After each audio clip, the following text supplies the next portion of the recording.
Di tengah tuntutan global yang terus berubah, sistem pendidikan dasar saat ini kadang-kadang menjadi sebuah penjara yang memaksa karyawan masa depan untuk hanya taat pada aturan, tanpa memberikan fondasi kuat bagi kemandirian yang dibutuhkan untuk menghadapi dunia nyata yang penuh dengan ketidakpastian dan tantangan. Acap kali, apa yang dinamakan proses pendidikan hanyalah sebuah pemberian informasi dan pengetahuan dengan kurikulum yang kaku, lebih daripada mengembangkan keterampilan berpikir kritis, inisiatif, dan keberanian untuk menjelajahi potensi pribadi. Hasilnya, para lulusan cenderung memiliki kesulitan untuk beradaptasi dengan dunia nyata yang penuh dengan ketidakpastian dan perubahan. Pahamilah diri Anda, pahamilah sesama Anda, pahamilah lingkungan Anda. Selamat datang di Karyawan Bijak Menuju Kemakmuran, kanal Anda menuju sukses. Sekolah, sebuah tempat di mana kita bertumbuh dan berkembang sebagai seorang anak. Tapi sayang ya, sejak kita sekolah kita nggak pernah diajarkan bagaimana caranya untuk mandiri. Kita diajarkan bagaimana caranya untuk menjadi seorang yang mengikuti sistem dan mengikuti orang lain. Pendidikan yang kita dapatkan sesungguhnya mengajarkan kita untuk menjadi karyawan. Lantas sesungguhnya apakah menjadi karyawan selalu salah?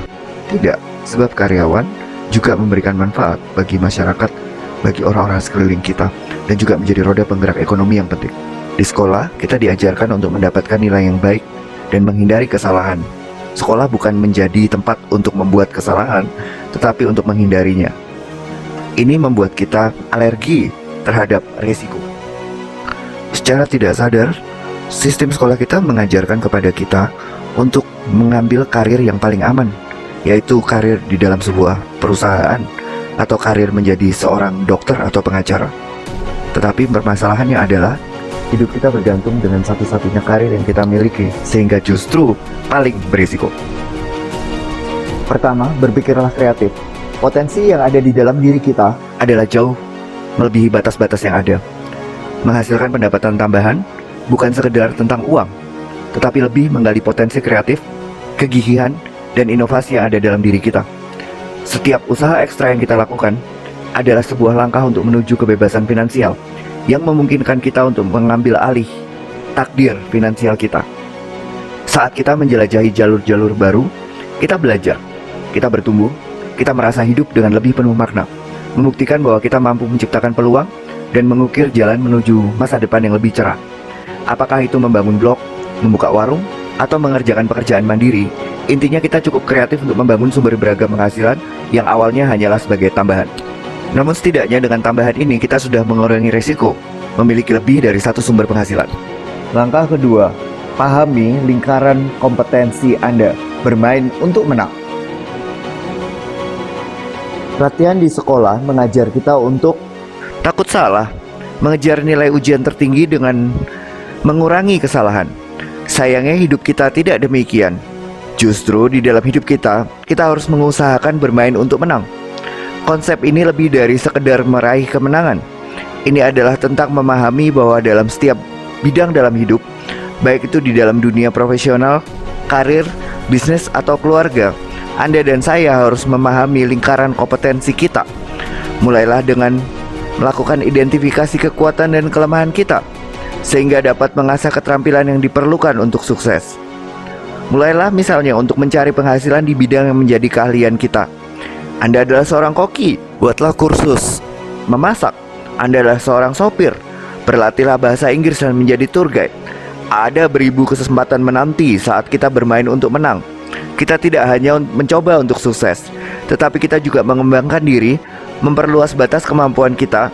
Hal-hal inilah yang memungkinkan kita untuk terus beradaptasi, bertumbuh, berkembang, fleksibel, dan muncul sebagai pemenang dalam berbagai aspek kehidupan kita. Ketiga, kitab suci mengajarkan visi mendahului misi. Pahami kenapa Anda ingin sukses. Sayang memang bahwa sukses seringkali diukur dengan keberhasilan material semata. Misalnya untuk mencapai stabilitas finansial, kepemilikan aset, ataupun gaya hidup yang nyaman. Banyak orang yang menganggap memiliki pendapatan yang tinggi, rumah yang mewah, mobil yang bagus, ataupun kemampuan untuk memenuhi kebutuhan dan keinginan material lainnya sebagai orang sukses lebih penting. Meskipun hal ini dapat menjadi indikator sukses secara materi, penting untuk dapat diingat bahwa sukses sejati juga mencakup kesejahteraan emosional, hubungan yang kuat, dan pencapaian dalam bidang-bidang non-materi seperti karir, pendidikan, dan kontribusi kepada masyarakat. Jujur sih, melihat sukses secara apa yang nampak di luar itu seperti makan sate tanpa menikmatinya, ataupun menikah dengan seseorang tanpa cinta, atau traveling hanya untuk konten. Sungguh sayang. Sayangnya kita tidak menikmati perjalanan menuju sukses. Sejatinya kesuksesan mencakup beragam aspek dalam kehidupan, seperti pencapaian pribadi, pengusahaan kebahagiaan, mensejahterakan kota, membangun relasi sosial, dan banyak hal lainnya. Bagi setiap individu, definisi kesuksesan bisa saja berbeda. Ini mencakup pencapaian kita di dalam karir, mungkin juga mencakup pencapaian di dalam hubungan yang kuat dengan orang-orang yang kita cintai, atau berkontribusi kepada masyarakat, atau mencapai keseimbangan hidup yang memuaskan. Di dalam perjalanan menuju sukses, kita harus memahami dan menghargai nilai-nilai yang penting bagi diri kita sendiri dan bekerja keras untuk mencapai tujuan sesuai dengan nilai-nilai tersebut. Hal ini menyebabkan alasan mengapa mau sukses lebih penting daripada suksesnya sendiri. Yang keempat adalah ketekunan. Tanpa visi, tanpa tujuan, tidak mungkin kita menjadi tekun.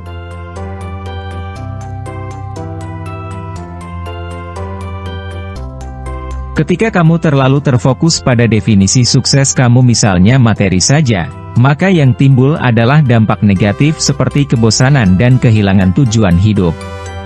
Kamu mungkin merasa terjebak dalam rutinitas sehari-hari yang monoton, mencari kesenangan instan, atau berjuang untuk menjaga gaya hidup yang diharapkan oleh standar sosial. Dalam prosesnya, kamu akan kehilangan makna dan tujuan hidup yang lebih mendalam dan kesejatian diri. Kebosanan muncul karena kehidupan yang sebagian besar hanya berfokus pada satu aspek yang enggak imbang, misalnya materi, yang seringkali tidak memberikan kepuasan batin. Oleh karena itu, penting bagi kamu untuk merenung dan memprioritaskan tujuan dan nilai-nilai hidup yang lebih substansial, serta mencari makna dalam pengalaman dan hubungan yang lebih mendalam untuk mengatasi perasaan kebosanan dan merasakan kembali tujuan hidup yang lebih bermakna. Ingat, kebosanan hidup adalah bukti dari kemandekan kemajuan hidup. Ini adalah gejala yang jelas dari kehilangan tujuan hidup. Ketika seseorang merasa terjebak dalam rutinitas yang monoton dan tidak ada arah yang jelas, kebosanan muncul sebagai reaksi alami terhadap kurangnya tantangan dan rasa tujuan. Kebosanan bisa menggiring individu ke dalam perasaan hampa dan ketidakpuasan, menyebabkan mereka meragukan arti hidup mereka. Oleh karena itu, penting untuk menyadari bahwa kebosanan bukanlah akhir dari perjalanan, melainkan panggilan untuk mengeksplorasi kembali tujuan dan makna yang lebih mendalam dalam kehidupan. Penting untuk selalu mencari cara untuk mencapai keseimbangan yang lebih memuaskan antara pencapaian pribadi, hubungan yang berarti, dan pertumbuhan spiritual. Jadi sebenarnya di sini ada sebuah rahasia atau logika yang mendalam, di mana orang yang gagal di dalam hidup dia, yang loser istilahnya, itu mengalami kebosanan yang mengakibatkan dia mengalami kegagalan dan tidak tekun. Jadi sebetulnya orang-orang yang memiliki kepribadian yang seringkali gagal itu ditimbulkan dari ketidaktahuan mereka terhadap tujuan hidup dan ketidaktahuan mereka terhadap apa yang mereka kejar di dalam hidup mereka. Tanpa visi, orang menjadi bosan. Dengan bosan, orang akan menjadi tidak tekun. Dengan tidak tekun, orang akan mengalami banyak kegagalan. Dan dengan banyak kegagalan, orang akan menjadi pribadi yang loser. Sebaliknya, orang-orang yang menang adalah orang-orang yang bisa mengatur dirinya sendiri dan memiliki tujuan hidup di dalam hidup mereka. Mereka memiliki visi yang jelas, memiliki arah yang jelas, dan memiliki makna yang jelas. Seringkali tujuan mereka dimotivasi oleh hal-hal yang bersifat spiritual atau hal-hal yang bersifat mendalam. Coba tanyakan kepada orang yang berhenti merokok. Karena dia mau berhenti merokok saja, seringkali orang gagal di dalam berhenti merokok. Tetapi ketika kakak dari seseorang yang berhenti merokok terkena serangan jantung karena tidak berhenti merokok, tanyakan, alasan mana yang lebih kuat ketika dia melihat saudara yang dia kasihi itu di dalam kondisi yang sekarat. Jadi, alasan atau visi mendahului keberhasilan. Langkah yang kelima adalah mengakali hidup, bermain ofensif dan bermain defensif. Kita seringkali hanya bermain satu permainan dan kurang mahir di permainan yang lain. Di dalam kehidupan kita ada dua permainan yang kita bisa mainkan, yaitu permainan menyerang dan permainan bertahan.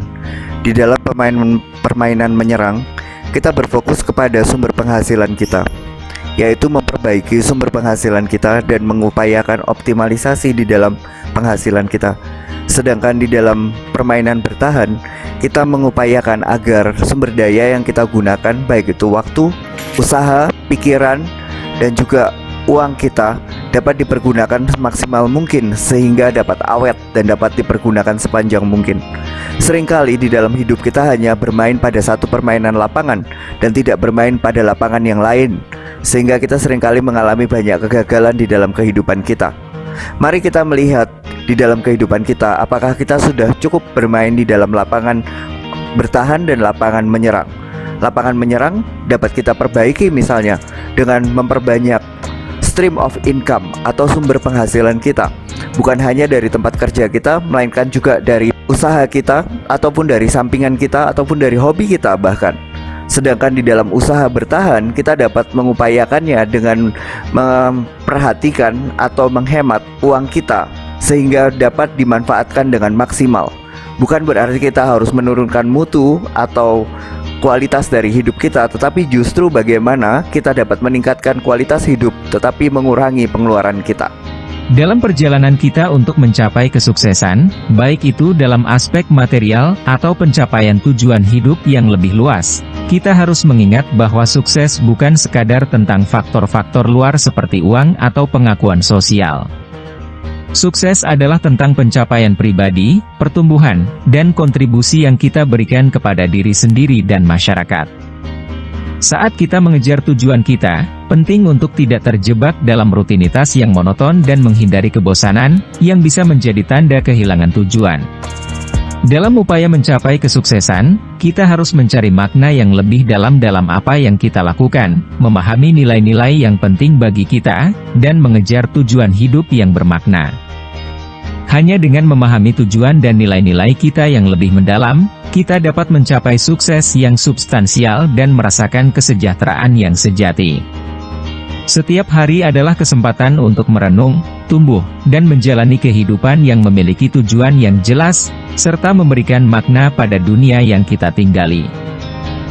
Sebagai bonus poin, mari saya ungkapkan satu rahasia besar.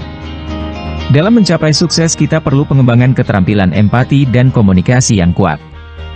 Lihai dalam berinteraksi dengan orang lain, kemampuan untuk mendengarkan dengan empati, memahami perspektif orang lain, dan berkomunikasi dengan jelas dapat membuka pintu untuk peluang kolaborasi yang lebih baik, hubungan yang lebih kuat, dan penerimaan yang lebih luas dalam berbagai lingkungan. Selain membantu dalam pencapaian tujuan pribadi, keterampilan ini juga memperkaya kehidupan dengan hubungan yang bermakna dan kontribusi positif pada komunitas yang lebih besar. Oleh karena itu, jangan lupakan pentingnya memperkuat keterampilan komunikasi dan empati dalam perjalanan menuju kesuksesan Anda.